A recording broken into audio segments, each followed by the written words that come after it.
Unit 8 Hermeneutics. Contents 8.1 Introduction, 8.2 Methodological Disputes in the Social Sciences, 8.3 Tracing the History of Hermeneutics, 8.4 Hermeneutics and Sociology, 8.5 Philosophical Hermeneutics, 8.6 The Hermeneutics of Suspicion, 8.7 Phenomenology and Hermeneutics, 8.8 Conclusion. Learning objectives. It is expected that after reading Unit 8, you will be able to discuss the following themes of hermeneutics perspective in social sciences: location of hermeneutics in methodological disputes in the social sciences, history of hermeneutics, links between hermeneutics and sociology, the position of investigator in interpretation of tradition, explanatory understanding in hermeneutics, critical or depth interpretation. 8.1 8.1 on hermeneutics is the last unit of block 2 of book 1. Book 2 deal with the philosophical foundation of social research. As mentioned in unit 5, we are taking up a detailed discussion on hermeneutics in unit 8. Hermeneutics, the interpretation of tradition, is a part of the methodological quest to understand the social reality. As it has been applied as a method of sociology, we need to look at its locations in the scene of methodological disputes in the social sciences and trace its history for learning of its significance in sociological inquiry. You will find that not much work in sociology in India has the applied hermeneutics approach, but its application is quite popular in areas where tradition is perceived as significant in the lives of the people. Wherever there is a new interpretation of the tradition application, hermeneutics becomes a necessary. Unit 8 is going to provide a tool in your hands. Hope you will make use of it in your researches.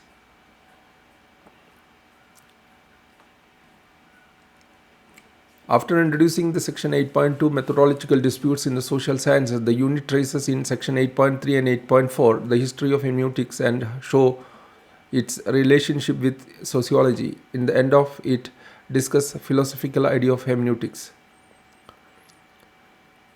8.2 Methodological dispute in the social sciences.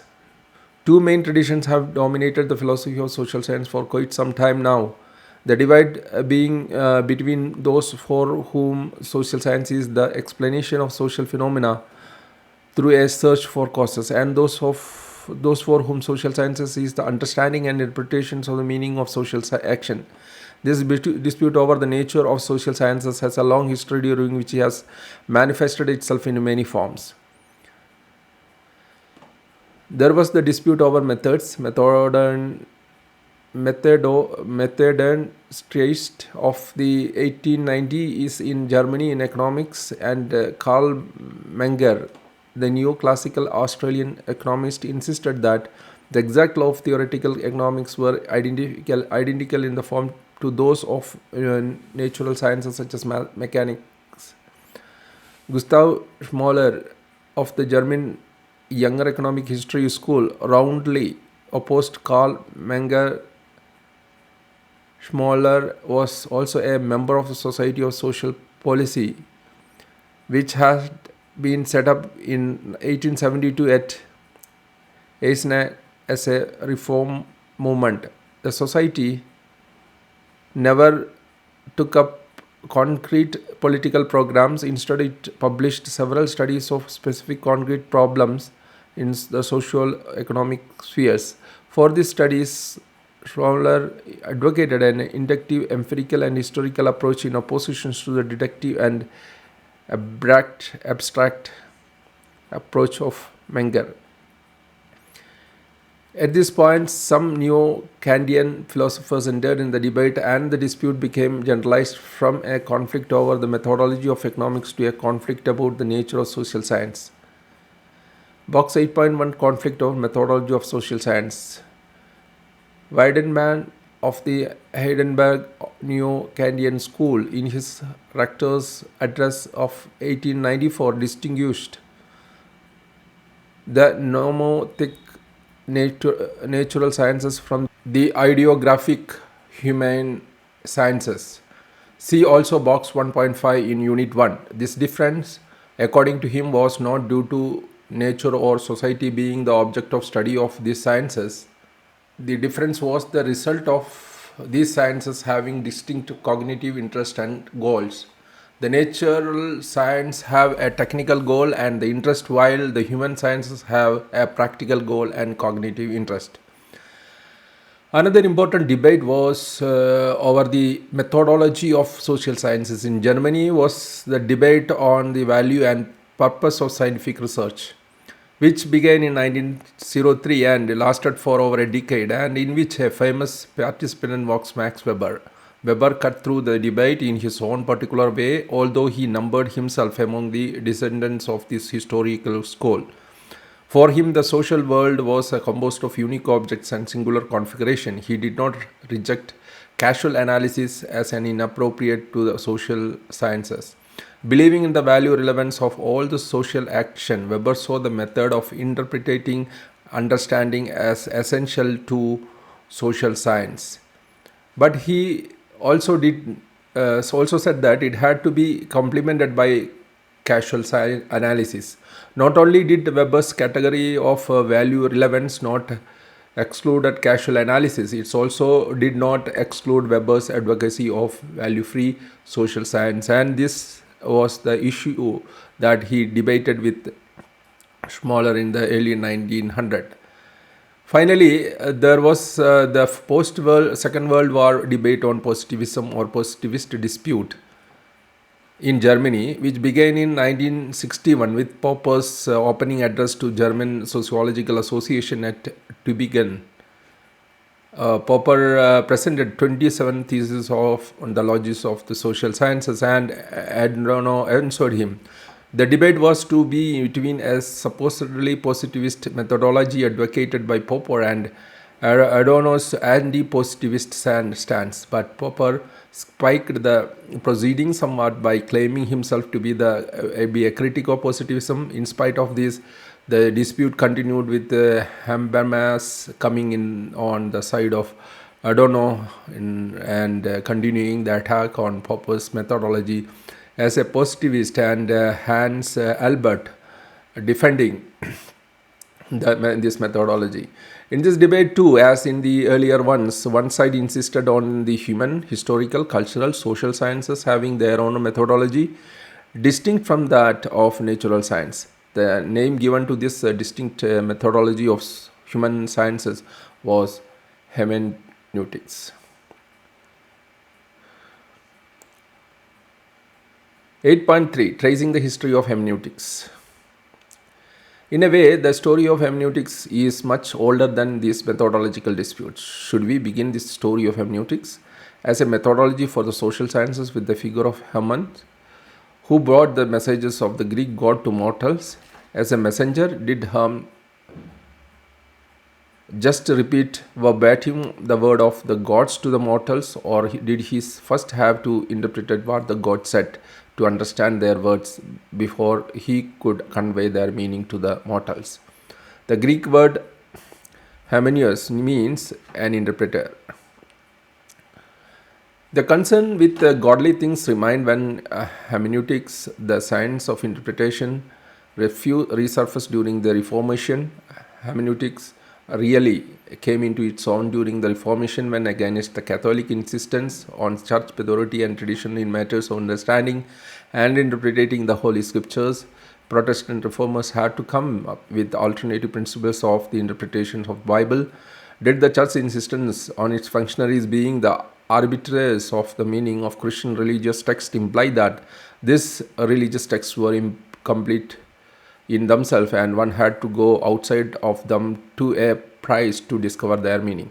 The recovery of this classical text during the Renaissance had also led to a humanistic hermeneutics, and the 12th century interest in the Justinian legal code generated its own hermeneutics of jurisprudence. The person responsible for bringing all these elements together, and known as the father of modern hermeneutics, was Schleiermacher. While Schleiermacher held his chair in Protestant theology at the University of Berlin between 1810 and 1834, he taught a course of hermeneutics. Box 8.2 Schleiermacher on hermeneutics. Schleiermacher believed that human beings have a linguistic dispositions and their linguistic competence enabled them to understand the utterance of others. He considered hermeneutics as an art and believed that every utterance, whether spoken or written, contemporary or historical, could be understood through an interpretation. Every utterance was an embodiment of speaker's thought, and this thought could only be embodied in language. Understanding and interpreting them, therefore, always had two aspects of components, namely a grammatical or linguistical component and a psychological or divinatory component. According to Schleiermacher, just as every act of speaking is related to both the totality of the language and the totality of speaker's thought, so understanding a speech always involves two moments: to understand what is said in the context of the language with its possibilities, and to understand it as a fact in the thinking of the speaker. Schumacher insisted that these two hermeneutical tasks are completely equal, and it would be incorrect to label grammatical interpretation as the lower and the philosophical interpretation as the higher task. Grammatical interpretation corresponds to the linguistic aspects of the understanding. This dimension is tied to the hermeneutical cycle of part and whole, for it involves a consideration of the relations between an isolated expression or work and the pre-given totality of language or literature. Psychological interpretations, on the other hand, is a divinatory dimension that attempts to recover the individuality and originality of the speaker or the writer to recreate the creative act. The goal of understanding is to understand the text at first as well as then even better than its author. Since we have no direct knowledge of what was in the knowledge author's mind, we must try to become aware of many things of which he himself may have been unconscious, except insofar as he reflects on his own work and becomes his own reader. Moreover, with respect to the objective aspects, the author has no data other than we have. 8.5 Hermeneutics and Sociology. Having reached the stage of the rules of interpretations, to interpret well, we have to linguistically contextualize the utterance of the writer as well as history contextualizes the writer. We are still puzzled. What do the rules of the interpreter of text have to do with sociology? Don't they belong instead to such disciplines as literary criticism? The answer to these questions is, in the words of Thomson, in the wake of their work, the text to be interpreted was no longer as a mere fragment of classical or Christian literature, but rather history itself as the document of the achievements and failures of humanity. Thomson's words echo the great German historians Leopold von Ranke and Gustav Droysen when history itself became the story or the text that was the object of study. It was only a small step from this vantage point to view social practices and social institutions as text analog, the meaning of which had to be interpreted. Defining sociology in this way would have, however, seemed meaningless to Auguste Comte, the founder of sociology, who published his course of positive philosophy in 6 volumes between 1830 and 1842. For Comte, all phenomena are subjected to invariable natural laws. Insofar as human phenomena are concerned, the fundamental laws are the laws concerning the human beings, intellectual history, the evolution of the way of thinking of human beings about themselves and the world around them. Box 8.3 Comte's view of sociology. Comte saw sociology as the culmination of an intellectual history which began from theology and metaphysics to sociology. This law of the 3 stages, like the law of gravity, had been at work since the beginning of the human beings' life on earth. Each branch of our knowledge has passed successively through the 3 different theoretical conditions, namely the theological or fictitious, the metaphysical or abstract, and the scientific or positive. In the theological states, the mind supposes all the phenomena to be produced by the immediate action of supernatural beings, and in the metaphysical state, the mind supposed abstract forces, variable entities inherited in all beings. In positive states, the mind has given over the vain search over absolute notions, the origin and the destination of universe and the cause of the phenomena, and applied itself to the study of their laws, that is, their invariable relations of succession and resemblance. Various disciplines like physics and biology had passed through the theological and metaphysical stages and have now become scientific. If sociology followed the route of these sciences, it would also achieve a scientific status.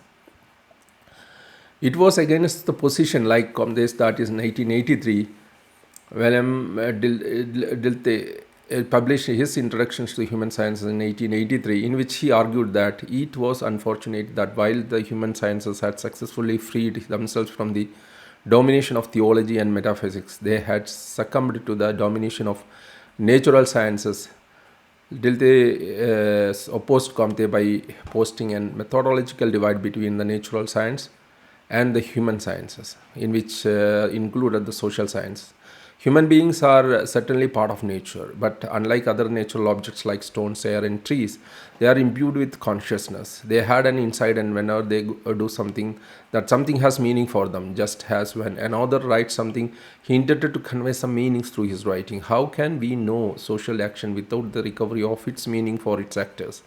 When Dilthey asked him this question, hermeneutics jumped from being a method of interpreting text to being the method for the social sciences, and this jump foregrounded the questions of what is it that is assumed in conceptualizing social action as a text. Then the task was to interpret the text and understand its meaning. According to Dilthey, understanding is a category of human life. When human beings act, they act according to their reading of the situations which they are. In order to understand their action, we have to first understand their understanding of the situations in which they acted. Dilthey argued that the formal methods of interpretations in human and the social sciences are derived from these elementary forms of understanding that are characteristics of every human life and social interaction. Dilthey held understanding arises first of all in the interest of practical life, where people are dependent on dealing with each other. They must communicate with each other. The one must know what the other wants to. One must know.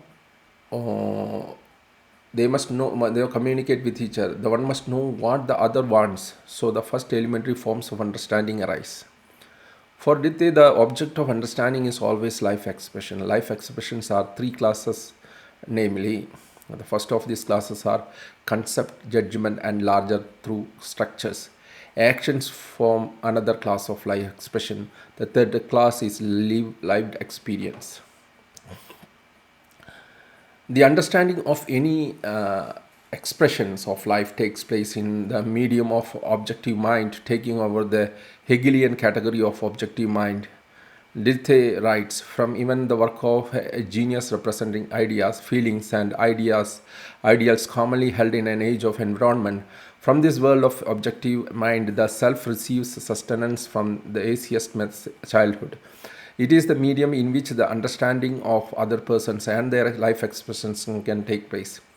Elementary forms of understanding give rise to the higher forms of understanding. Even though understanding takes place in the medium of objective mind, the subject matter of understanding is always something individual. We are concerned with the individual not merely as an example of man in general, but as a totality in himself.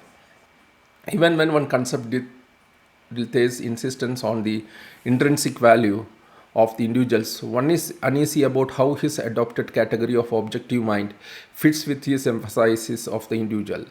Dilthey's categories of objective mind and of the human being as a totality in himself or herself are analogous to the Schleiermacher's distinctions between the linguistic and psychological components of understanding. For both these thinkers, a central issue is that of how these two aspects of understanding fit together.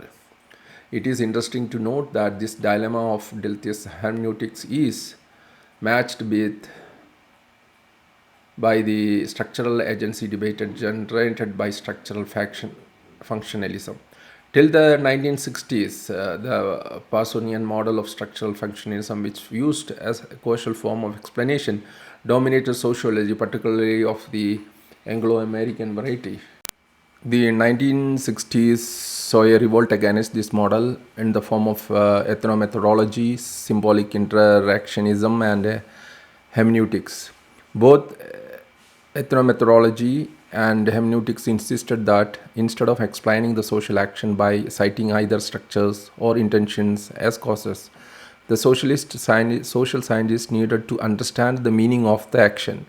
For ethnomethodology, if the route to meaning lay through intentions, this still means that intentions were not causes. Instead, they were the creators of meaning. The hermeneutics, on the other hand, these meanings were derived not so much from intentions as from social and cultural practices. 8.5 Philosophical Hermeneutics. Getting back to our main story, while Ditte's methodology concerns were further developed by Enrico Betti and George Gadamer took the discussion of hermeneutics to a different plane. Gadamer argued that if one were to take seriously the claim of understanding being a category of life, then one could not see hermeneutics narrowly as a methodological tool, but one had to instead speak of universal hermeneutics, since all human experience has a hermeneutic dimensions. In an unself-conscious manner, we are engaged in hermeneutic task of understanding all the time, but we only became conscious of it when we have an experience of misunderstanding. When we feel that we have not read the situations correctly, just as breathing is a constant part of us as long as we live, so is understanding a part of our being in the world. In the introduction of Truth and Method, Gadamer categorically stated that the hermeneutics he was developing was not a methodology of the human science. The philosophical questions of truth and method were: what is understanding and how is understanding possible? Gadamer has defined hermeneutics as the basic being in motion of three beings which constitute its witness and historically, and hence constitutes its finiteness and historicity, and hence include the whole of its experience of the world. The study of hermeneutics is thus the study of being, and ultimately the study of language, because being that can be understood is language, as quoted in Hangpan. Box number 8.5, 8.4, Gadamer's conception of understanding. In Truth and Method, Gadamer found fault with both the Enlightenment and the Romantic conception of understanding as being based on a false positions between reason and tradition, or between judgment and prejudice. Understanding is not a matter of judgment alone, nor do prejudices always lead to misunderstanding. Similarly, if the canons of rationality enable one to understand only to make sense in the context of certain traditions, then the tradition is not a matter of simple inertia. It is instead constantly an element of freedom and of history itself. Even the most genuine and solid tradition does not persist by nature because of the inertia of what once existed. It needs to be affirmed, embraced, and cultivated. It is essentially preservation, such as is active in all historical change.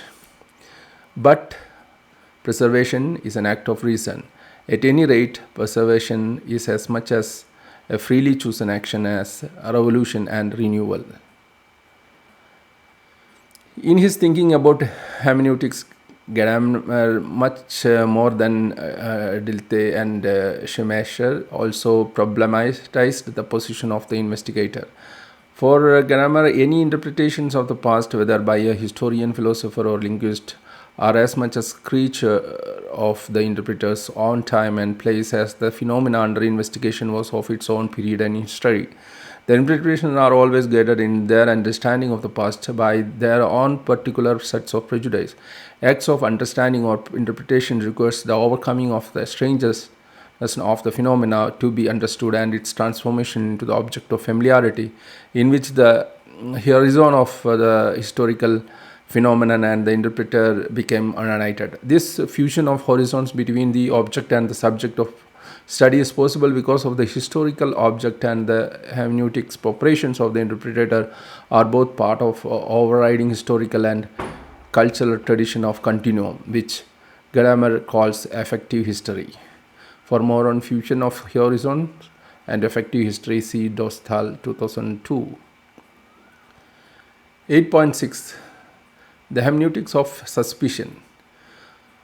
Our next thinker who had made a contribution to the hermeneutics is Jürgen Habermas.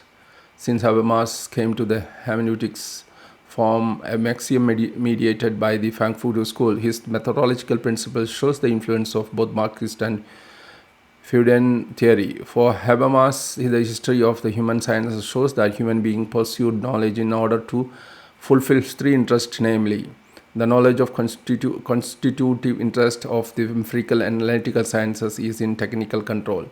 The knowledge constitute interest of the cultural sciences is practical. The knowledge constitute interest of the critical sciences is in emancipation. Positioning relation between the logical methodological rules of a science and its knowledge constitute interest. Habermas argues that the methodological structure of Freudian psychoanalysis is paradigmatic for a critical science of history of society. Habermas calls the method of psychoanalysis a form of depth hermeneutics which incorporate in explanations and understanding into the science oriented towards methodological self-reflection. We will learn a little later. Rico's had labeled Habermas' method of psychoanalysis as a hermeneutics of suspicion. Successful psychoanalytic practices is defined in terms of the patient himself or herself being able to understand the overcome his or her neurosis. These ideas can be generalized to the positions that the human beings, unlike objectives in nature, have a consciousness and an understanding of what it is that they are doing. If the social scientist does not want to stay limited to their understanding, this understanding sure he is also not to ignore by calling it false consciousness. Habermas uses this category of depth hermeneutics to contest Habermas' concept of philosophical or universal hermeneutics. Habermas allows that understanding the meaning of something that seems unfamiliar can come about when that unfamiliar action is placed in its historical and social context. But in the case of what is called systematically distorted communications, he points to the problem of lack of understanding which remains even when the action is contextualized. We can use the example of neurosis says that compulsive washing of hands to illustrate the point. If we seek to understand the meaning of someone constantly washing hands over and above the placing of that someone in her or his social horizon, we need to also unearth the event which triggered that neurosis in the person. In order to understand this case, we have to first explain it. Box number 8.5, Habermas' concept of explanatory understanding. Habermas came up with the category of explanatory understanding and said that what the meaningful content of the systematically distorted expressions cannot be understood if the origin of the symptomatic scene in the conditions resemble for the systematic distortions itself cannot be explained at the same time. Explanatory understanding as a depth hermeneutical deciphering of specifically inaccessible expressions presupposes not only a simple hermeneutical understanding does.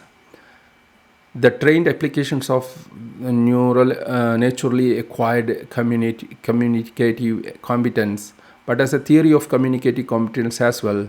Such a theory concerns itself with the forms of intersubjectivity of linkage and the causes of their deformation.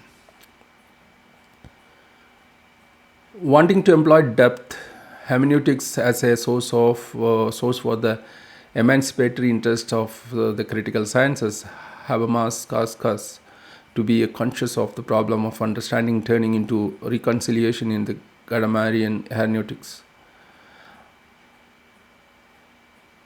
Unless we are conscious of the possibility of systematic distortions, the strangeness of the phenomenon might be overcome not through explanatory understanding but through reconciliation. 8.7 Phenomenology and Hermeneutics. Finally, in his hermeneutics, Paul Ricoeur carries this Habermasian turn back to explanation further in his the model of the text. First of all, in order to prove the relevance of hermeneutics as a method to the social sciences, Ricoeur shows human actions as having the same structure as a written text.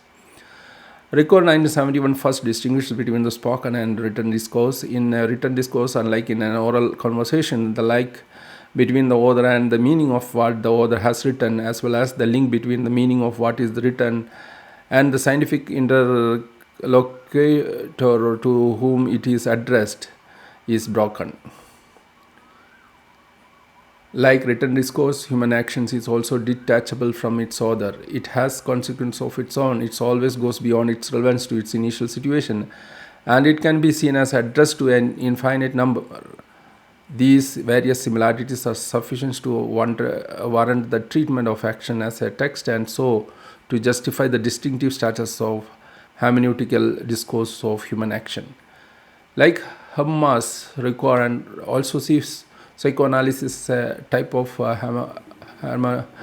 hermeneutics, but this hermeneutics, Ricoeur pointed out, he is not a hermeneutics of faith. It is rather hermeneutics of suspicions, whereas the hermeneutics of faith is animated by the willingness to listen, by a respect for the object as a revelation of sacred. The hermeneutics of suspicion is animated by a skepticism towards the given and a rejection of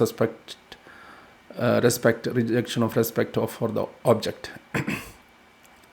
It is not only psychoanalysis that questions the authority of the meaning producing subject, so does structuralism. The objective meaning of a text is something or other than the subjective intentions of the author, and so the problem of the right understanding can no longer be solved by a simple return to the alleged intentions of the author. Note that the hermeneutics, even in the hands of Schleiermacher and Dilthey, even reduced meaning to intentionality. But what is new in Ricoeur is that he begins to speak of the transition from understanding to explanation and from explanations to understanding. Ricoeur argues that we should consider structural analysis to be a necessary stage between a naive interpretations and a critical interpretations, between a surface interpretations and a depth interpretation. The final moment in the analytic of interpretations thus culminate in an act of understanding that is mediated by the explanatory procedures of structuralist analysis. Conclusion. 8.8 Conclusion. An application of hermeneutics refers to making and use of a traditional text, like the judge interprets as and applies the law to a case, or the preacher interprets and applies a religious tenet to a contemporary moral course issue. In this sense, hermeneutics is visible all around us, and we hope that you are going to find some of use of hermeneutics in your researches. In the units that follow, you will read about the contemporary perspective used in sociological research. It will be interesting for you to discover the application of hermeneutics in some of the contemporary social research. Further reading, we have books like in Hermeneutics and Social Science by Bowman, and Beyond Objectivism and Relativism, Science, Hermeneutics and Praxis by Bernstein, and Contemporary Hermeneutics as a Method, Philosophy and Critique by Bleicher, and Hermeneutics Ancient and Modern by Browns, and Introductions to Philosophical Hermeneutics by Grondin. This is the end of the unit named hermeneutics. Thank you.